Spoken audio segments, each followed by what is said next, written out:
Part V. The darkness of the end and the tragedy of the palace. Not every dynasty ends in triumph. There are eras that end with footsteps in the night, with blood dripping on the royal bed, and with sorrow that still echoes in the hearts of the people. The night before dawn, after nearly a decade of reign, Dinh Bo Linh, now Dinh Thanh Hong, stabilized the court, secured the borders, the people were well fed, and the country was strong. But amidst that halo, the darkness in the inner palace grew thicker and thicker. Dinh Lien, his eldest son, was once expected to succeed him. However, conflict broke out when he appointed his youngest son Dinh Hang Lang as crown prince. Dinh Lien was furious and had Hang Lang killed right in the palace. The court was shocked. Dinh Thanh Hong was heartbroken but did not punish Dinh Lien because he understood that the blood of the royal family has been shed. If I shed more blood, what will be left to keep the throne? Conspiracy in the dark. At that time, in the court, there appeared a man named Du Thich, a small official with great ambitions. One night he dreamed that he was sitting on the throne. When he woke up, he considered it a heavenly omen and began to hatch a terrible plot. On the night of October 979, while Dinh Thanh Hong and his son Dinh Lien were sleeping in Truong San Palace, Du Thich sneaked in through the back palace, hiding a knife in his sleeve. In just a moment, both father and son, the king and his successor, were murdered. Blood flowed on the stone floor. History changed direction just because of a crazy dream. A moment of chaos. The royal court was in turmoil. The ministers were shocked. The people cried in the street when they heard the news. The rebel was captured and executed, but the throne was now empty. The court was on the verge of collapse. Fortunately, in the chaos, one person stood up, the Hone General of the 10 Directions, who had gone through life and death with Dinh Thanh Hong. The ministers and Queen Mother Duong Van and God decided together, the country cannot be without a ruler for a day. Let's hand over the command of troops to Lahone to fight against all dangers from the north. Transition and the troubled ending. In the end, Lahone was crowned king, establishing the Thanh dynasty, opening a new period in history. Many people felt sorry for the Dinh family, but also secretly breathed a sigh of relief because the country still did not fall into the hands of foreigners. The legacy of Dinh Bo Linh. Although his life ended in blood and intrigue, Dinh Thanh Hong was still the first person to establish a strong independent Vietnam, with a king, laws, a capital, and an army. He ended the period of chaos of the 12 warlords, established the national name Dai Co Viet, created the foundation for the independent feudal period that lasted for 1,000 years in the hearts of the people. He was not only the founder of the country, but also a symbol of the saying, although born from reeds, one can still wear a dragon's hat if one's heart can protect the world. Echoes of history today. If you return to the ancient capital of Hoa Lu, stand in front of the temple of Dinh Thanh Hong, listen to the sound of the wind through the rocks and the murmur of the Hong Long River, you will see the soul of a king is still there, not ascending to the throne for power, not becoming an emperor because of lineage, but because he did what others did not dare, unify the country with an iron will. History is not merely ink on paper. It is the living voice of the past, guiding the present and inspiring the future. Dinh Bo Linh may have left us over 1,000 years ago, but his courage and vision live on in the spirit of this nation. Thank you for listening, for feeling, and for remembering with me. If you enjoyed this historical journey, please subscribe, turn on the bell, and share this story with others who love Vietnam's heritage. Until next time, stay curious, stay proud, and stay connected to our roots. End of the story. Dinh Bo Linh, the man who unified the country, founded Dai Co Viet. Part IV. Establishing the country of Dai Co Viet, a THOUSANDYAR dream come true. There are moments when a flag is raised in the sky, and the whole nation knows that they have a king. And there are people who are born not to be generals, but to replace the sun to shine on a country. Historical date, year 968. Dinh Bo Linh proclaims himself emperor after more than 2 decades of quelling rebellion. From a buffalo herder with a reed flag in hand, Dinh Bo Linh now stands at the pinnacle of power, holding the entire country of Vietnam in his hands. In the spring of 968, at the ancient capital of Hoa Lu, amidst the sound of bronze drums and the cheers of the people from all over, he officially ascended the throne as emperor, taking the reign named Thai Binh and naming the country Dai Co Viet, a strong Vietnam. For the first time in history, our country had an independent emperor, a separate national title, a court ceremony, and a centralized administrative system. Hoa Lu capital, the heart of the country. The capital was located in Hoa Lu, a rugged land, surrounded by limestone mountains and deep rivers. Not only a natural citadel, but also a symbol of a country built from will and blood.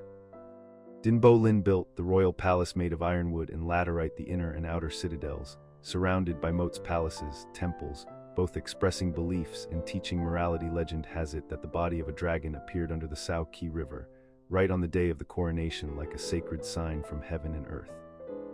Reform and administration. The iron hand of a king Dinh Bo Linh divided the country into 10 regions, appointed high-ranking officials to oversee them. Nguyen Bak became Din Quoc Kong Lahone became Thap Dao Chuang Quan Trin Tu, Du Thich Din Din. Pham Hap held important positions. He established strict penal laws, beheaded those who disobeyed orders, cast a large bell and hung it in the middle of the capital, and anyone who gave false advice would be severely punished. Someone asked, "Why is the king so strict?" He replied, "The country was just at peace, the religion was not yet stable. Only when strict will the people be afraid, and only when they are afraid can the country be protected." Clever diplomacy with the north during the Song dynasty. King Song Tezu wanted to intervene in Jiao Chao, but when he heard the news of Dinh Bo Lin's unification, he was surprised by his military strategy and quickly sent an envoy to negotiate. Dinh Bo Lin received the envoy with a resolute spirit. He did not call himself God, but called himself Nam Viet Hong, affirming independence and autonomy. Chinese history books recorded that Jiao Kai now has a talented monarch, the people are in harmony, the land is stable, so it is impossible to mobilize troops. A king living among the people, although he was an emperor, every month Dinh Bo Lin traveled incognito throughout the 10 regions, listening to the people's complaints and resolving grievances. Once, when he saw a child begging outside the city gate, he stopped his palanquin, asked about him, and then gave him food and clothes. The people called him the king in brocade robes and bare feet, the one who rose from the reeds and wore a crown that pleased the people. But the big dream was not yet complete inside the royal court. The seeds of a power struggle began to appear. The eldest son, Din Lian, who had killed his younger brother to keep the throne, became increasingly distant from the court. Dinh Bo Lin spent many sleepless nights, knowing that he had built a career, but it was uncertain whether he could keep it forever. Part III: The battles of life and death. Rebuilding the country. There are dynasties built on paper and ink. There are thrones that come from noble bloodlines. But for Dinh Bo Lin, each land that submits is a new wound on the map. Each victory is a stick of incense for the fallen. Starting with the fire Tam Dai and Tay Phu Liat, the unification campaign began in 951. The first target was Nguyen Khon in Tam Dai Now Vinh Phuc. Nguyen Khon, calling himself Tam Dai Vuong, was famous for being arrogant, with a large but undisciplined army. Dinh Bo Lin did not fight head-on. He used tricks to lure Khon out of the citadel, then attacked from behind. Nguyen Khon was defeated, captured alive, but instead of being killed, Dinh Bo Lin spared his life and made him a general. A scholar who bows his head for a great cause is better than a king who keeps his illusions on a pile of ashes. After that, he attacked Nguyen Siu and Tay Phu Liat. This battle was fierce because Siu was entrenched in a strong citadel.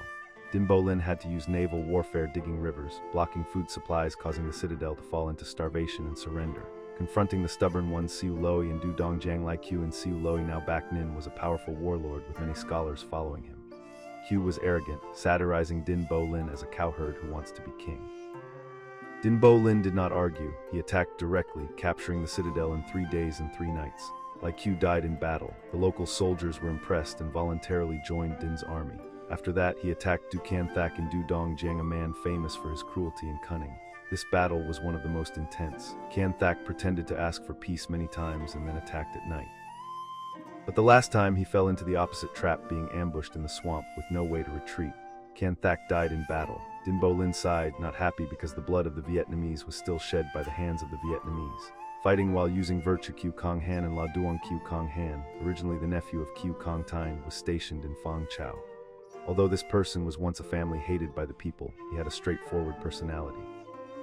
Dinh Bo Lin did not choose to fight. He sent a letter to recruit surrender, telling old stories about Ngo Quyen, about Duong Din Engi, and about the blood shed on the Bac Dang River. Kieu Kong Han was moved, surrendered the city, fought, and withdrew to live in seclusion. La Duong in Ti Jiang was also a scholar. Seeing that Dinh Bo Lin did not plunder or kill the people, he took the initiative to submit and was appointed as a district duke.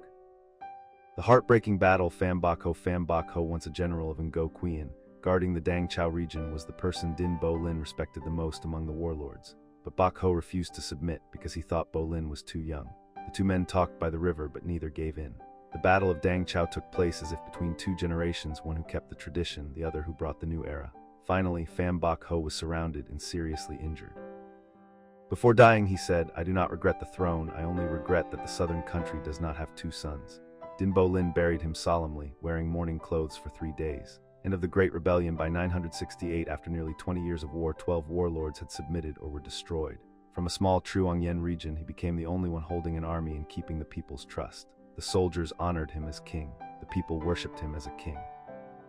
The dynasty was about to take shape, but he had not yet ascended the throne. One night in Hoa Lu, he silently looked at the river in front of him and said to Nguyen Bak, "I have won 100 battles, but I have never won against myself. If my heart is not righteous in the future, you must be the one to stop me. The words of a wise king, not from arrogance, but from a sense of responsibility for the fate of the nation. Part II, the rising in the middle of chaos. The country is divided. History has its bloody silences. After the glory of the Bok Dang victory, there were years of civil strife, where no one knew who was the king, who was the enemy, and in that mist, one man stood up. Darkness behind the glory. After Ngo Quyen passed away in 944, his will was left for his son Ngo Xuang Ngap to ascend the throne. But less than a year later, Duong Tam Ka, Ngo Quyen's brother-in-law, usurped power, dethroned his nephew, and proclaimed himself King Bin. The court was in turmoil. People's hearts were divided. Local leaders gradually stopped submitting to the central court. People established their own bases. Regions were divided, creating a historical period called the Rebellion of the 12 Warlords. 12 lands, 12 rebel flags throughout Jiao Chao, from the Red River to the Ma River. The chieftains declared themselves kings, established armies, and occupied citadels. Each person had a dream of hegemony. Each region had a flag. The list of 12 warlords is as follows. Ngo Xuang Zion Bin Q Dukan Thak in Dudong Jen Q Kong Han and Fong Chao Nguyen Kon and Tam Dai Nguyen Third Type in Tine Du Nguyen Siu in Te Fu Liat Lai Q and Siu Loi La Duong and Ti Jiang Tran Lam and Bo Hai Kao Pham Bok Ho.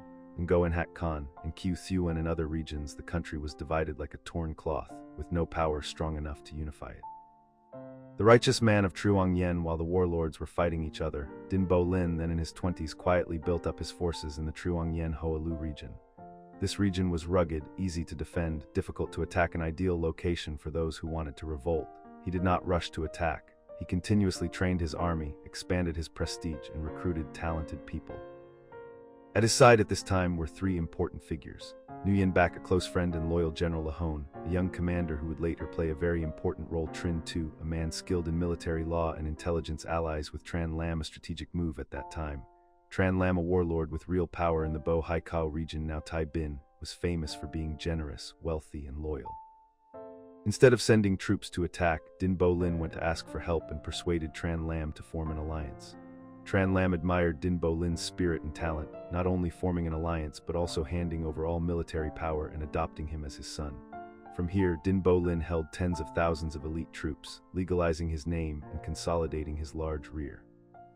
The call to rise up. After many years of preparation, in 950, Dinh Bo Linh officially launched the campaign to suppress the rebellion of the 12 warlords. From Truong Yen, the reed flag has now become a war flag. From a child playing the king's game, he has now become the leader of a movement to unify the country. He ordered, every inch of land must return to one source. Every living being must live in peace. Whoever follows me for the people. Whoever opposes me is against the people. The storm is about to rise, and so the journey to suppress the rebellion begins. Every land, every force, every heart will be tested under the sword and iron will of the mountain hero. Truong Yen became the headquarters. The flame of unification was lit not by fire, but by the belief that Vietnam would have a king again, a court, a great dream. In the history of Vietnam, some were not born to inherit the throne, but to forge a nation from chaos. A boy with a reed flag, growing up in the remote mountains of Hoa Lu, would carve a new destiny for his people through blood, wisdom, and the unyielding dream of unity. This is the story of Dinh Bo Linh, the first ruler to establish a truly independent Vietnamese kingdom. Join me as we journey from the reed fields to the throne, through courage, strategy, and fate. Part I, the reed flag boy and the oath. In the forest in the middle of Hoa Lu Valley, where the mountains and forests embraced the silent rivers, there was a child born into chaos. No throne, no brocade, but in his hand was a reed flag, and in his heart was an oath to the country. History opens from the sad years in 944. Ngo Quyen, the hero who defeated the Southern Han army on the Bok Dang River, passed away. The country fell into the hands of Duong Tam Ka, who usurped power and pushed Ngo Quyen's son aside. From the bright light of independence, Vietnam entered years of instability and division. Not long after, the 12 warlords' rebellion broke out. The chieftains, nobles, and warlords throughout the region rose up to claim sovereignty, declaring themselves kings and princes. The country was like a mirror broken into many pieces. No one was strong enough to mend it. But in the midst of desolation, a seed quietly grew. A child born from the wild Dinh Bo Linh, real name Dinh Hon, was born in 924 in Hoa Lu, a rugged land with rocky mountains and deep rivers, now Ninh Binh province. His father Dinh Cong Tru was a small mandarin who guarded the Hon Chau region, and died early when Dinh Bo Linh was young. His mother, a hardworking woman, took her son back to her hometown in Hoa Lu, living among the mountains and rice fields. The boy grew up in a wild and poor atmosphere. Every day he herded buffaloes, climbed mountains, picked bamboo shoots, but in those bright eyes there was no peace of mind. The villagers still recount, Hone was not like other children. He herded buffaloes like a commander of an army. He held a bundle of reeds like a general. The reed chess game, a big dream for a small person. When he was 8 years old, Dinh Bo Linh played the reed chess game to practice with the children in the village. They divided into factions, built camps with coconut leaves, used reeds as spears, and tied flags from scraps of cloth. Dinh Hone was always the leader. They called him the general, ready to bow down and worship when losing a battle, not because of the game, but because of the natural authority he exuded. No one taught him to lead troops, no one taught him to be a king, but it was as if fate had chosen him from the beginning. Hoa Lu, the land of hermits and heroes, Hoa Lu at that time was a rugged, rocky mountain area, with many streams and dense forests, both a place of refuge and a place to train one's will.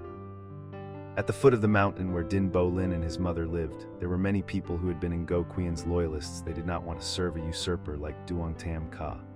The boy grew up under the protection of loyal people, people who had fought, who had worried about the fate of the country, and they saw in him a future.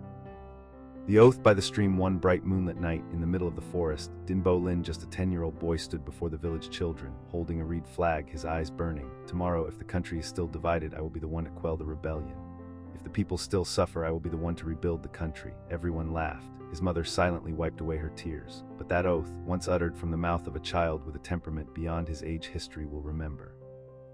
End of the introduction. The roots of an emperor. Dinh Bo Linh's childhood was not the years of studying or power. Those were the days of wandering between the mountains and rivers, where reed flags replaced swords, where intelligence and bravery were formed from each bare step on the rocky ground. And from then on, a national hero was nurtured not in the golden palace, but among the bamboo fences, between the Rocky Mountains and the hearts of the people.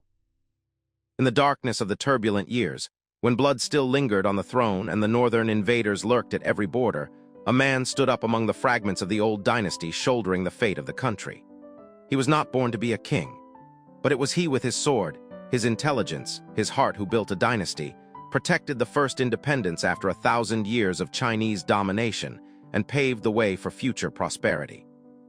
Tonight, we listen to the journey of La Hone, the first emperor of the Thanh La dynasty, in a story that is not just a history book, but the journey of a man and era. SagaTellers respectfully presents to you the history of La Dai Han from general to emperor. Part I. Chaos after Emperor Dinh. A kingdom in turmoil. The night was thick with mist. Lanterns flickered in the old capital of Hoa Lu as the court struggled to breathe beneath the weight of silence. It was the year 979. And the kingdom stood at the edge of a blade. Vietnam, then called Dai Co Viet, had just begun to rise from centuries of Chinese domination. It had tasted independence under Dinh Thanh Hong, the warrior who unified 12 warring lords and declared himself emperor. But glory in those times never stayed for long. In a single night of betrayal, Emperor Dinh Thanh Hong and Crown Prince Dinh Lien were assassinated not in battle, but within the stone walls of their own palace. Slain by a eunuch named Du Thich, the ruler and his heir collapsed in their sleep, blood soaking the imperial bedding, silence falling heavier than any bell of morning. The court was thrown into chaos. The only remaining male heir was a child, Dinh Tone, barely 6 years old, too young to wield a sword, too small to sit upon a throne crafted for warriors. But the crown needed a head, and the kingdom needed a soul. In the shadow of the throne at this critical hour, General La Hone stepped forward. Trusted by the late emperor, he was the commander of the royal guard, head of the 10 military paths, and now, by decree of the panicked court, the acting regent of Dai Co Viet. But regency was a delicate word. Some whispered loyalty, others whispered ambition.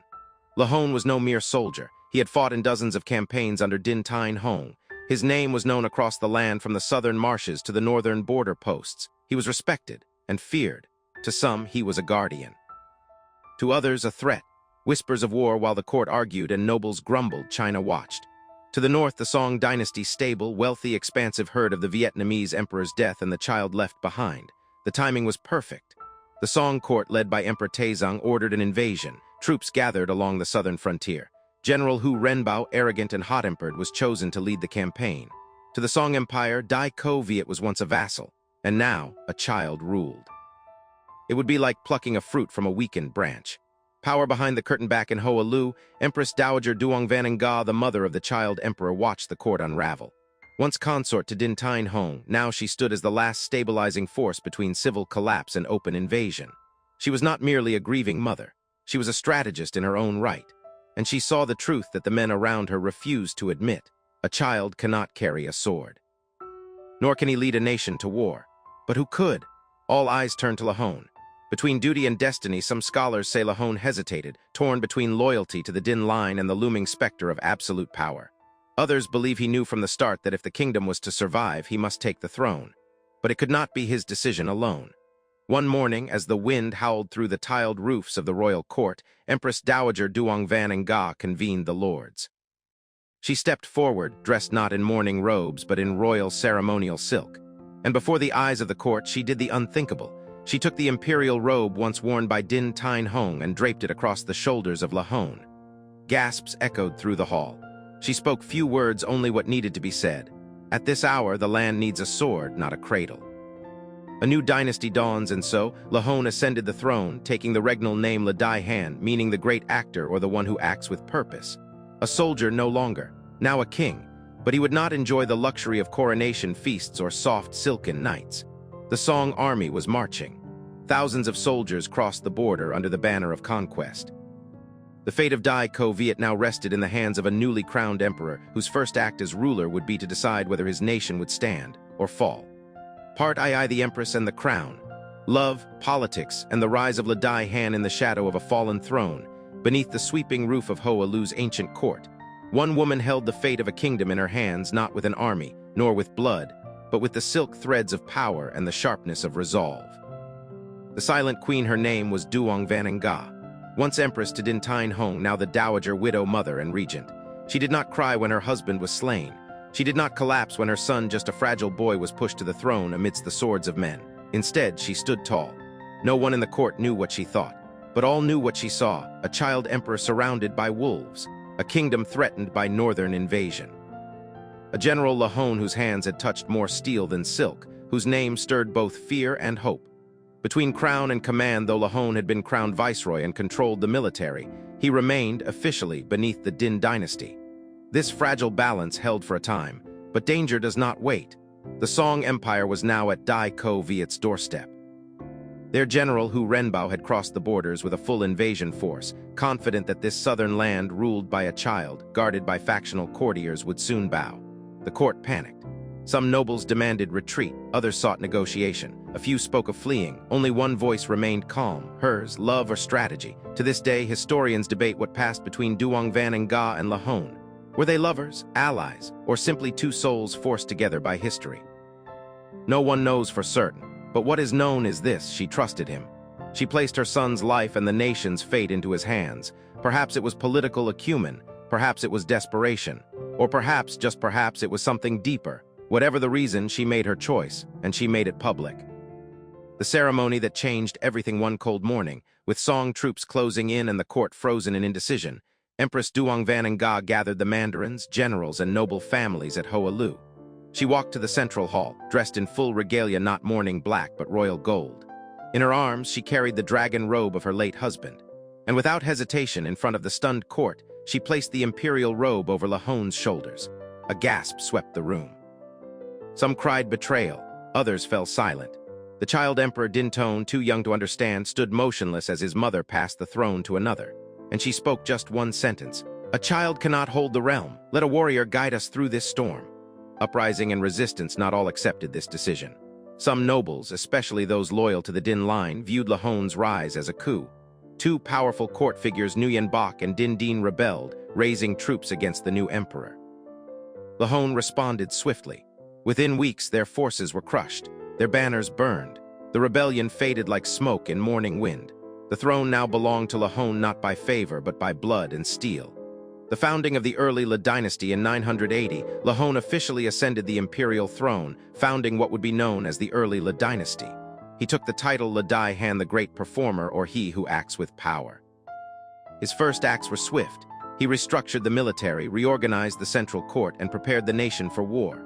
Because even as the coronation drums faded, word arrived that General Hu Renbao of the Song had crossed the northern border and was marching with full force.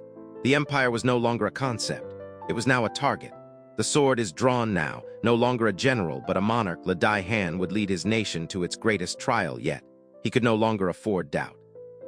Not from the court, not from the people, not from within, but behind him stood a woman, Duong Van Nga, who had once been wife to one king and mother to another, but now stood as the architect of a third. She had handed him the crown. Now he would show the world he was worthy of it. And as the troops marched north to meet the full power of the Song Empire, Dai Han was no longer just a man. He was the embodiment of a nation's hope. Part III, the war with the Song. The battle that defined a nation. The river ran wide and silent beneath the morning mist. Bamboo groves swayed gently in the breeze, unaware of the blood that would soon stain the waters. In the year 981, the fate of Dai Co Viet would be decided not in courtrooms or temples, but in the shifting tides of the Bac Dang River. The invasion begins from the north. General Hu Renbao of the Song dynasty crossed the border with a massive army. He was brash, confident, and utterly convinced that the conquest of Dai Co Viet would be swift. His soldiers were well-equipped, drilled, and armed with the pride of empire. But he had not faced Dai Han. The newly crowned emperor of Dai Co Viet, once a general himself, had no intention of fighting a traditional war. He knew the Song's strengths: heavy infantry, superior numbers, advanced siege tactics. So he chose a different path: deception. The trap is set as the Song army pushed deeper into Vietnamese territory. Dai Han ordered his forces to feign weakness. Villages were evacuated, bridges were burned, retreats were staged. Rumors spread quickly. The new emperor was untested. The army was demoralized. The nation was falling apart. Hu Renbao took the bait. He advanced rapidly, reaching the banks of the Bac Dang River, a waterway infamous for its shifting tides and deadly ambushes. Dai Han knew its secrets well. It was here, nearly 5 decades earlier, that Ngo Quyen had once defeated the Southern Han by embedding iron spikes beneath the tide. Now history would echo. The Battle of Bac Dang at dawn. As the tide began to rise, Dai Han launched his counterattack. Vietnamese forces struck from the flanks, archers loosed volleys from hidden groves, and fire ships drifted silently downstream toward the Song fleet. As the tide turned, sharp stakes beneath the water emerged, ripping through the hulls of Chinese ships. Chaos erupted. Hu Renbao tried to retreat, but it was too late. The Song army was shattered. Hu Renbao himself was killed in the melee. The river that had once promised easy passage now became a grave. Aftermath and diplomacy, the victory was absolute. Dai Han had not only defended his fledgling rule, he had defended a nation's independence. But he was not blinded by pride. Rather than pushing north into Song territory, he chose diplomacy. He sent envoys to the Song court, returning captured soldiers and reaffirming peace. The Song emperor, shocked by the defeat, accepted. In the span of a single campaign, Dai Han had proven himself, not just a warrior but a ruler of vision. A nation reborn. The victory at Bac Dang became legend. Songs were sung. Scrolls were written. Elders would speak of the day the tides of the river turned red and a humble people stood tall against an empire. More importantly, it solidified Dai Han's rule. The nobles who doubted him fell silent. The people rallied behind him. Dai Co Viet had survived and would now begin to thrive. He had proven that leadership was not inherited but earned. And thus, Dai Co Viet stepped confidently into a new era. Part IV, the builder of a nation. Reforms, provinces, and peacetime power. The sound of war drums faded into the distance. In their place came the rhythm of hammers and plows, scrolls, and ink brushes. For Dai Han, the sword had forged independence, but it would be law, labor, and loyalty that would build a nation. A vision for order with peace secured, Dai Han turned his full attention inward. The land had bled for years. Now it needed healing. He began by reorganizing the kingdom into administrative regions known as Dao. These were not arbitrary borders, but practical divisions based on terrain, population, and strategic value. 10 such regions were established, each with governors loyal to the court but answerable to the emperor alone. It was a centralization of power, but one built with balance, not tyranny. Local leaders retained autonomy in governance, but taxes, military levies, and justice flowed through a unified bureaucratic channel.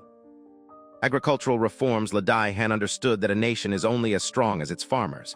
He enacted reforms that encouraged land cultivation, particularly in previously abandoned or war-torn areas. He offered reduced taxes and protection to those willing to settle and till the soil. Irrigation systems were restored. Roads were rebuilt to connect rural communities with trade centers. Where once marched armies, now flowed rivers of rice and grain. Law, discipline, and royal authority. Justice was a pillar of Dai Han's rule. He established codes of law and reinforced royal authority over local disputes. Corruption was met with swift punishment. Court officials were expected to model virtue, not exploit status. Yet he also understood compassion. In times of famine or disaster, taxes were reduced or forgiven. Relief was dispatched from the capital. He was both feared and respected. Not a tyrant, but a ruler who believed in order above all. Diplomacy and foreign relations. Dai Han maintained a shrewd relationship with the Song dynasty. Though victorious in war, he knew peace was the true prize. He sent tribute missions, received envoys, and kept open lines of communication. His letters to the Song Emperor were respectful but firm. Dai Co Viet was no longer a backwater. It was a sovereign state, acknowledged in the halls of Chinese imperial diplomacy. In the south, he maintained vigilance with the Kingdom of Champa, knowing that peace was often temporary. Prosperity and stability by the end of the 980s, Dai Co Viet was thriving. Markets grew, temples were restored, education for elites expanded. Artisans, scholars, and monks found new homes in a land no longer dominated by conflict. It was not a golden age, but it was the foundation of one. And Ladai Han, the warrior-turned king, stood at the center of it all. Part V, the Southern Campaign. Confrontation with Champa. While the northern borders quieted, the southern winds began to stir. Beyond the mountains and forests lay the ancient kingdom of Champa, a land of temples, incense, and warriors. And soon, it would become the next stage where the ambitions of Ladai Han would unfold. Tensions rise in the south. Relations with Champa had long been uneasy. Although there were periods of trade and diplomacy, history was stained with raids, border skirmishes, and cultural rivalry. By the early 990s, Champa's new king began testing Dai Co Viet's resolve. Small incursions struck northern villages. Envoys were delayed or insulted. To Ladai Han, these were not accidents, they were challenges. The message was clear. The south questioned his strength. March to war. Ladai Han, ever the strategist, did not rush. He spent months gathering intelligence, reinforcing the southern provinces, and preparing his troops for warfare in unfamiliar terrain. Champa was not like the Song. It was tropical, decentralized, and skilled in guerrilla-style ambushes. In 982, the decision was made. He would march south. The campaign begins. The Vietnamese army crossed the mountains into Champa with both caution and force. Villages were secured, roads were cut off, fortresses were surrounded with methodical precision. Ladai Han personally led the campaign. His presence on the battlefield inspired loyalty and fear. His generals coordinated land and river operations, slowly pushing deeper into enemy territory. Champa fought fiercely but was unprepared for the scale and discipline of Dai Co Viet's offensive. The campaign culminated in a decisive battle near the capital of Indrapura. The Cam king was killed. The capital was sacked. Aftermath and message. Ladai Han did not attempt to occupy Champa permanently. He plundered its wealth, seized tribute, and returned north. His message was loud and unambiguous. Dai Co Viet will not be tested. His restraint showed wisdom. He knew the cost of overextension. His goal had never been conquest, but to assert dominance and restore balance. Legacy of the Southern Campaign. The victory over Champa enhanced Ladai Han's reputation as a unifying force. He was no longer merely a ruler defending his borders. He was an emperor whose shadow reached from the northern rivers to the southern coasts. Foreign courts took notice. Trade increased. Envoys returned with respect. It was now clear. Dai Co Viet was not a fractured land of warlords, but a rising power in Southeast Asia. Part VI. Final years. An eternal legacy. As seasons passed and victories faded into memory, Ladai Han faced a different battle, the weight of legacy. The enemies outside had been vanquished, but the greatest challenge now lay within, securing the future of Dai Co Viet beyond his own time. Navigating succession with age advancing, the emperor turned his gaze inward to the royal court. Who would lead after him? Though he had sons, rivalries among them brewed beneath the surface. Ladai Han named Lalong Viet, one of his sons, as crown prince. But envy, ambition, and whispers of betrayal haunted the halls of the palace. He strengthened the court with loyal ministers, scholars, and generals to provide balance. But even he knew, a peaceful succession was never guaranteed. Cultural and spiritual patronage. In his final years, Ladai Han devoted increasing attention to temples, pagodas, and monastic life. He restored ancient shrines, sponsored Buddhist texts, and invited monks from far regions to teach and pray. Under his reign, Buddhism flourished as both a spiritual guide and a stabilizing force. This fusion of power and piety became a model for rulers to come. The king as both protector of the state and nurturer of the soul. Foundations for the future. Ladai Han's greatest contribution was not in battles won, but in institutions laid down, a functioning administrative bureaucracy, a responsive legal system, a balanced tribute and diplomacy system with neighbors, a sense of Vietnamese identity rooted in sovereignty. He showed that a nation could be small but strong, modest but unyielding. The emperor's passing in the year 1005, Ladai Han passed away at the age of 65. His death, as expected, led to brief conflict over succession, but his legacy endured. He had taken the throne in chaos, led his people through war, reformed the land in peace, and passed on a nation stronger than he had found it. Bards would sing of his cunning, Monks would chant in his honor. Generals would invoke his name before battle. History is not for the perfect, but for those who dare to step out of the shadows. Dai Han was such a king, not divine, not holy, but resilient, decisive, and closely associated with the first steps of a young nation. From the Battle of Bac Dang River to the Southern Campaign, from the decision to give the throne to his son to the last minute on his sickbed, he left behind a short but memorable dynasty. Thank you for staying with the story until the end. If you want to continue the journey through the heroic pages of Vietnamese history, don't forget to subscribe to the channel and leave a message. History is very long, and we together will continue to tell it. See you again in the next storytelling nights with SagaTellers.